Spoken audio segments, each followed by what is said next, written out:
Having not fished for carp at Berry Hill Lakes before, I wanted to try and locate the fish to save me baiting up an area that might not have any fish in it. I was casting the deeper FishFinder to help give me the extra edge when trying to find those fish. To my surprise, most of the fish were actually showing in the middle of the lake, not near the snags, about 70 yards out from the bank. This was to be the area where we would bait up in the hope of catching carp. It was then just a case of preparing the right rigs for the job.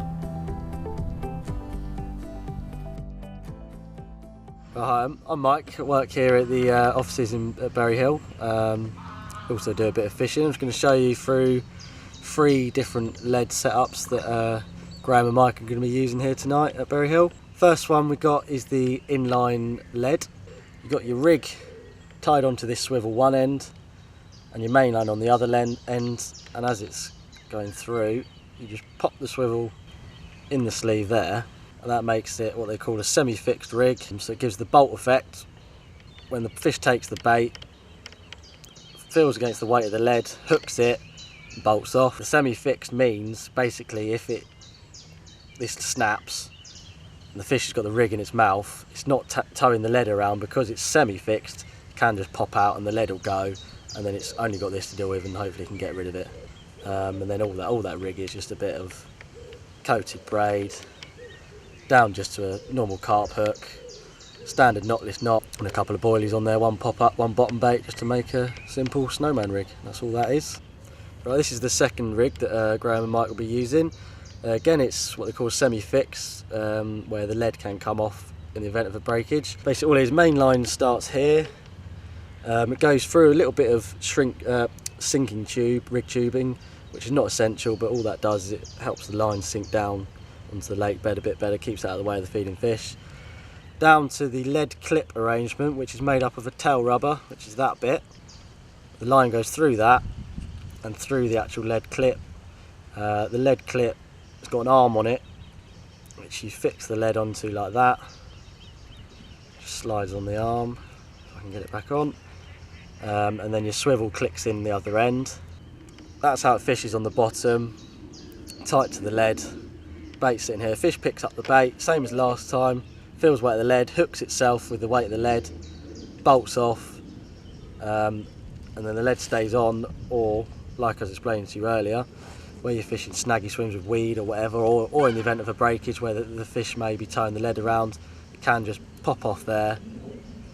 And then like I say, in weedy swims or whatever, it's better for having direct contact with the fish. Straight to that, you've got no lead to play around with, or should the line break, the fish isn't towing lead around. Right, this is the third final different lead arrangement that they'll be using tonight. It's probably the simplest of them all. Main line tied straight to the swivel, your hook link swivel, with your lead just running on the main line like that, as a running rig.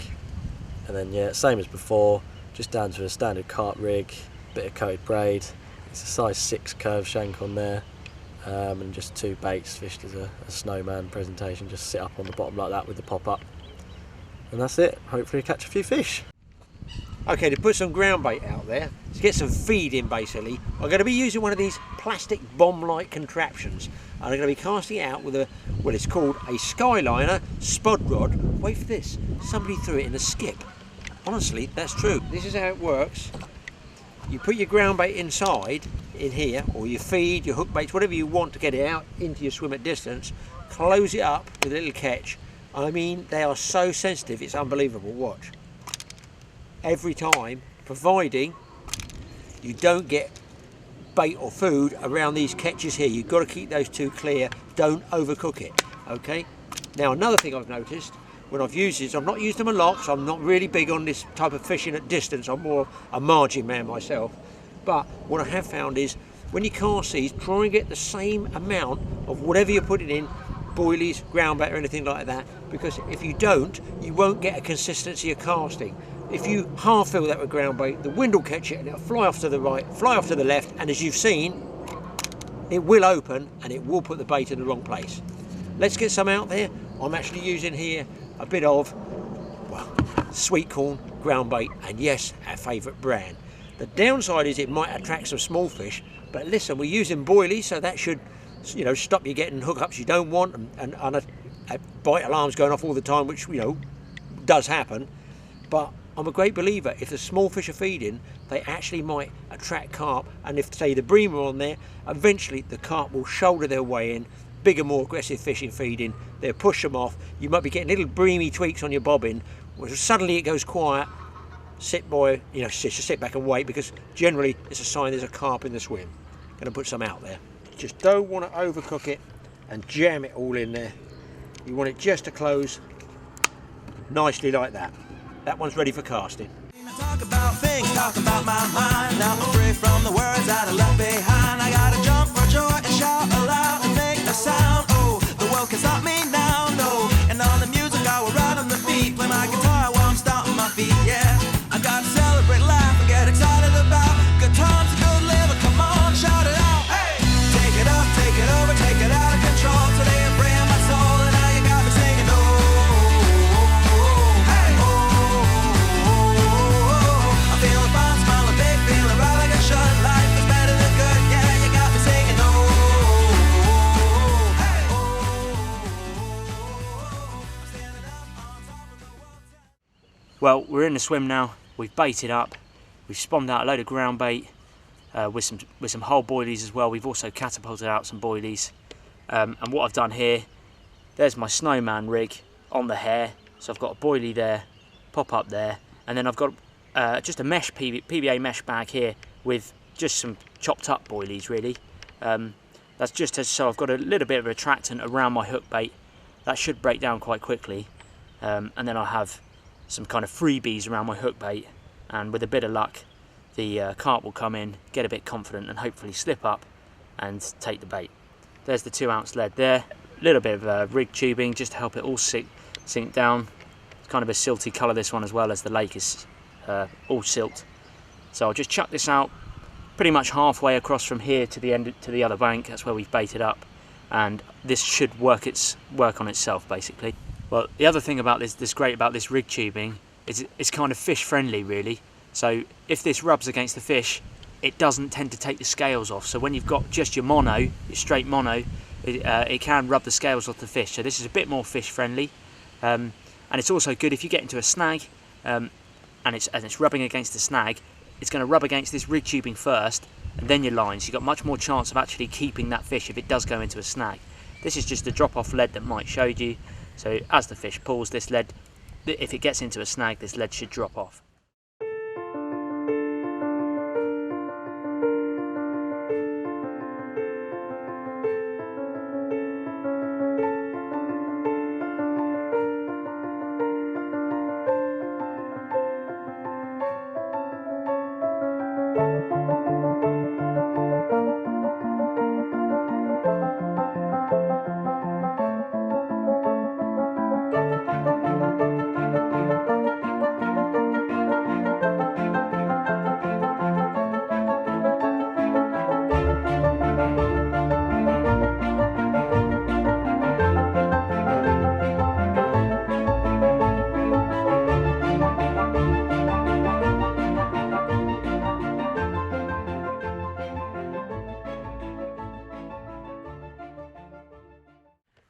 Well guys, it's been a tough one.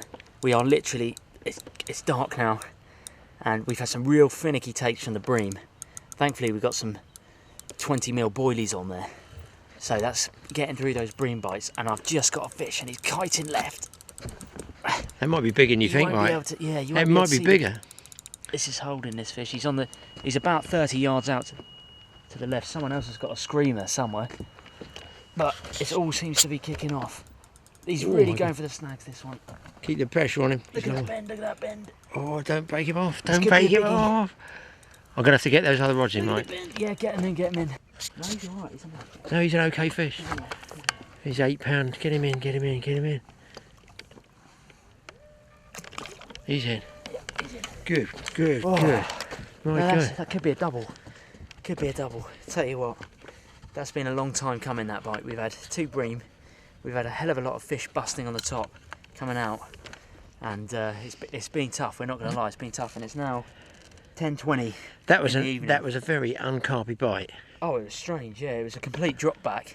the bobbin went flat. Yeah. And thankfully I had the bobbin on, because I wouldn't have known there's a fish on otherwise. We've had so many finicky bites, I would have just left it. But Yeah. the bobbin went flat, and I thought I'd better hit this. Right. And actually, we've got that's a nice carp in there. You see across the back there. Yeah, it's a nice carp. Let's get him right up this one. This is a nice fish. Oh, that's a double. Oh, that's a double. What's the lens? That's a nice fish. Wow, that's a result, ladies. That is a result. Right. That's the biggest 8-pound carp I've seen. Look at that, that's a nice fish. Let's have a look where the old bait is. It's just fallen out. That's the snowman rig that Mike did for us earlier. That is a chunking great carp. Thank you to the old FishFinder for helping us find this little bad boy. He's got a fair old belly on him, this one. Yeah, nice looking fish. Broad across the top as well. And that's got a good weight to it. We're definitely going to weigh this. But either way, It's a double, low double, isn't it? He put up a great fight. He kited to the left. And he's certainly got us on our feet now. Brilliant. We're going to weigh him, get a quick photo, Return. and then get him back and get those baits straight back out. Awesome. Here we go. Moment of truth, people. And it's hurting my back. That's 15.5 pound. Cool, we settled for that, won't we? Solid carp. Settled for that one. What a beauty. One last look and then he's going back. You don't ever want to let fish back straight away if you've had them out to photograph them and stuff. Especially in the summer. Yeah, especially summer months. Fish don't fare too well, as you can see. He'll swim when he's ready. Lovely fish, put up an awesome fight. And to be honest, a lot bigger than we expected. He was, wasn't he? Yeah. A lot bigger than we expected. I thought it was about 8 pounds, to be honest. Yeah. I think it was about an 8-pounder. Great take, great fish. Great venue. And the next twitchy bite I'm going to hit. Just letting the water go over his gills. Here he goes. Slowly going, look at that. Away. Off he goes. Get in. Well, it's 2 o'clock in the morning, guys. I've been sitting in the chair, just nodding off, beep, beep, beep, all the time. And fish on this time. Really kicking, really going. It's close. I think he's got Mike's other line there. He's out there somewhere. That's a good size. Good fish, good fish. Have I got it? Okay. Yeah, he's in. Here we go, guys. Not as big as Mike's one. Gonna get this one straight back because we've got lines everywhere. It just goes to show, just sitting out there waiting for those rods to go was well worth it. Well, I've sat in that deck chair for 5 hours through the night, freezing every little piece off me, even though it's summer. And what I don't understand is in the middle of nowhere, I throw it in the darkness and now I've got a fish hooked up. It's not a big fish, but it's a carp. I'm going to go this side, guys. I've been doing it old school. This is my bivvy, it's the umbrella. I put a handkerchief over my face to keep the cold air off it. Not a big fish at all. But, tell you what, it's a fish at the end of the day. I wonder if it's a bream or a carp. That's a carp. Not a very big one, but gratefully accepted. And this rod's given me a really good scrap. Especially digging away close in there. And here, I guess we're fishing 70 yards, something like that, I'm guessing. The fish is digging and digging. It's been a few years since I sat up all night in a deck chair. There he is. Well, I would like to say, guys, I don't think that's going to make a double, but I think he's probably about 9 pounds. A nice com. It gave me a really good scrap. And it's now dawn, it's now light, so we can see what we're doing.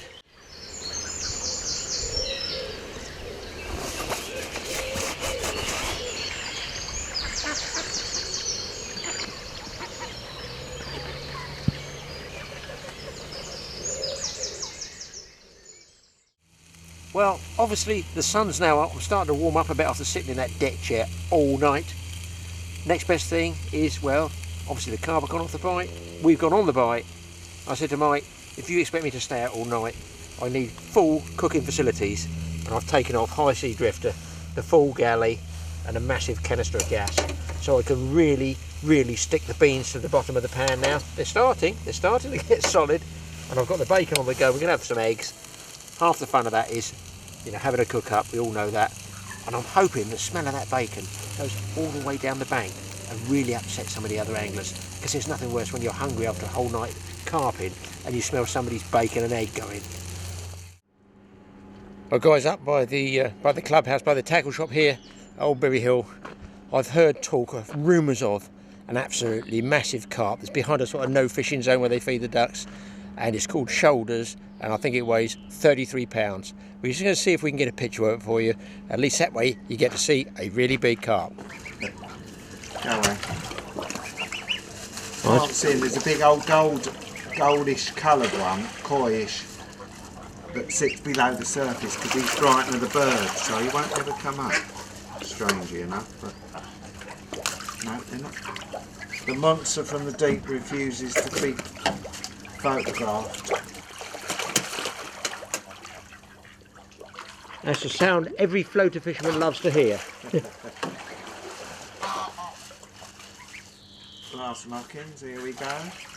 Go away, ducks.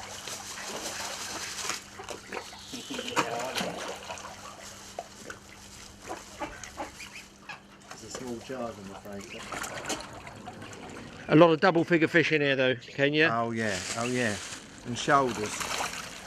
9 times out of 10 he goes there, but I can't see him today. He's probably off on his wanders. Did they actually go out into the lake? You know. Oh yeah. That's only people think that's a net across, but it's not. It's just a cable to stop people casting. Yeah, but these carp will go out in the rest of the lake, though. Yeah, they go off their wander, especially in the evening.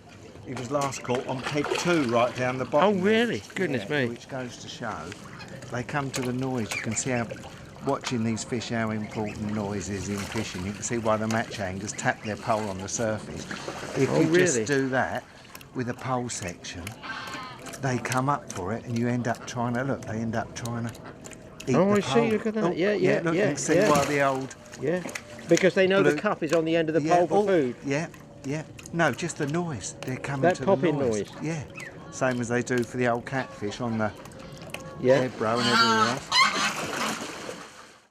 I've made up some of these specially, really, for fishing from flat platforms where you can't get rod rest in. Yes, I know you can use those pod stands, but I like to get a different angle, and I've found you can't get really pod stands that give you a really steep angle, so you can get the rod tips in the water without having the rod butt up too high.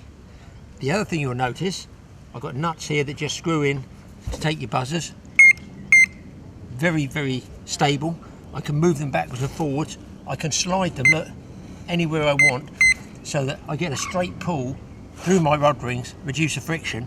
And the other thing you'll notice, I've got here bobbins made from old school washing up bottle or detergent bottle tops. Now you can see here, I've cut just a little channel in that so that I can put the line through the channel when I close it. Otherwise your line pinches, you get it in the channel, it slides up and down. Now that's quite good in windy conditions, but see what I've done with this one? I've cut the edges to make it even lighter, so when I put it on the line, it virtually weighs nothing. But I can even go lighter than that. Right, the other thing I'm going to be using is the spine from a notebook. As you can see, it's plastic. All I do is I cut a segment off of this, just like this, and being curled, I can open it out, pop it over the line, take this one off, and move it up a bit before you can see it.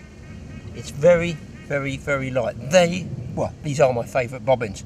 In windy conditions, a bit of a problem. So what do I use? A coat hanger. Yes, to stop it blowing around, which gives you all night, drive you mad. Yes, get a piece of white, because then you can see it in the dark, coat hanger, wire, and all you do, bend it open like this. Measure it roughly. Get tough, or I'm weak. Then this goes in the soil like that, and you just pop it over the top like that. It's what we used to call monkey climb. So I can pull this down like this, It doesn't blow in the wind, so you don't get false alarms like this all night. And if the fish wants to take, you can slide it up and down. Isn't that simple?